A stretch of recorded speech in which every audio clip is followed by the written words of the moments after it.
डाकिनी की कहानी प्राचीन काल में हिमालय की दुर्गम पर्वत श्रृंखलाओं के बीच एक छोटा सा गांव बसा था। इस गांव के लोग बेहद साधारण और शांतिप्रिय थे, लेकिन उनके जीवन में एक अनकहा डर समाया हुआ था। यह डर था डाकिनी का, जो काले जादू और अंधेरे ताकतों से जुड़ी एक भयावह प्राणी मानी जाती थी। डाकिनी के बारे में कहा जाता था कि वह हवा में उड़ सकती है, इंसानों का रूप बदल सकती है और मृत आत्माओं को अपने वश में कर लेती है। गांव के बुजुर्ग बताते थे कि डाकिनी रात के अंधेरे में ही बाहर निकलती है और जो कोई उसे देख लेता वह या तो पागल हो जाता या फिर कभी वापस नहीं आता। डाकिनी का निवास उन ऊंचे पहाड़ों में माना जाता था जहां बहुत कम लोग जाने की हिम्मत करते थे। वहां एक प्राचीन मंदिर था जो अब खंडहर बन चुका था।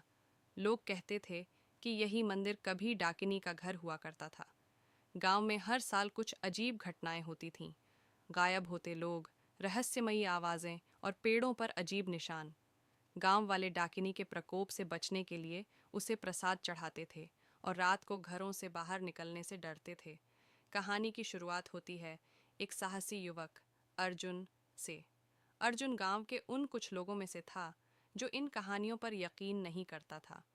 उसे लगता था कि डाकिनी का भय केवल एक पुरानी मान्यता है जिसे गांव के लोग बिना किसी प्रमाण के मानते आए हैं। उसने कई बार गांव वालों को समझाने की कोशिश की कि यह सब अंधविश्वास है, लेकिन उसकी बातों को कोई गंभीरता से नहीं लेता था। अर्जुन ने ठान लिया कि वह खुद इस रहस्य से पर्दा उठाएगा। एक रात, जब चांद पूरा था और चारों ओर सन्नाटा पसरा हुआ था, अर्जुन ने अकेले ही उस खंडहर मंदिर की ओर जाने का फैसला किया। वह अपने साथ एक मशाल और कुछ ताबीज लेकर चला, जो उसे उसकी माँ ने दिए थे, ताकि वह किसी भी बुरी आत्मा से सुरक्षित रहे। जब वह मंदिर के पास पहुंचा, उसे वहां अजीब सी ठंड महसूस हुई। हवा में एक अजीब सी गंध थी और चारों ओर पेड़ों की सरसराहट के बीच एक रहस्यमयी सन्नाटा था। अचानक उसे अपने पीछे किसी के होने का आभास हुआ। वह मुड़ा और देखा कि वहां एक काली छाया खड़ी थी। वह छाया धीरे धीरे एक स्त्री के रूप में बदलने लगी।